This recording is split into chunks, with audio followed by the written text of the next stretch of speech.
মহিলাদের মানোন্নয়নের জন্য নানান সময় নানান রকম কর্মসূচি চারিদিকে লক্ষ্য করা যায়, যেখানে মহিলাদেরকে কর্মসংস্থানমুখী থেকে শুরু করে মহিলাদের মানোন্নয়নের কথা বলা হয়ে থাকে।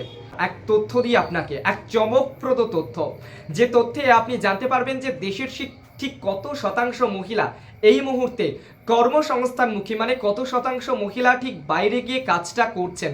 2023-24 যে অর্থবর্ষ, এই অর্থবর্ষে মহিলারা কাজে যোগ দিয়েছেন 41.7%। এখানে আপনি বলতেই পারেন যে এটা এমন কোথায় তেমন উল্লেখযোগ্য একটা বিষয় হলো। যদি আপনি তার আগে একটু ফিরে যান, কয়েকটা বছর আগে যদি আপনি ফিরে যান, 2017-18 অর্থবর্ষে কর্মক্ষেত্রে মহিলারা যে যোগ দিতেন সেখানে সংখ্যাটা ছিল এবং সেখানে পার্সেন্টেজ ছিল 23%।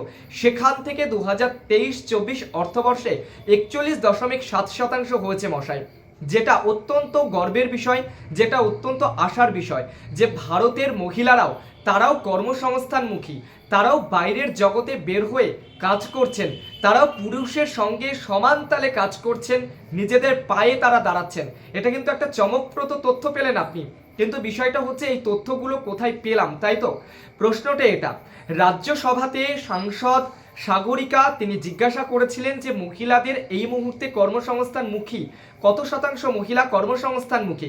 তার প্রশ্নের জবাবে শ্রম এবং কর্মসংস্থান মন্ত্রকের প্রতিমন্ত্রী শোভা কারান্থলাজে তিনি একেবারে স্পষ্ট করে দিয়েছেন এই বিষয়টা, যেখানে স্পষ্ট হচ্ছে যে মহিলারা এই মুহূর্তে কর্মসংস্থানমুখী।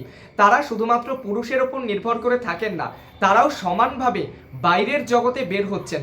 নিজেদের মানোন্নয়নের কাজটা কার্যত মহিলারা করেছেন। ভারতের মহিলারাও সমান দাপট দেখাচ্ছে বাইরের জগতেও।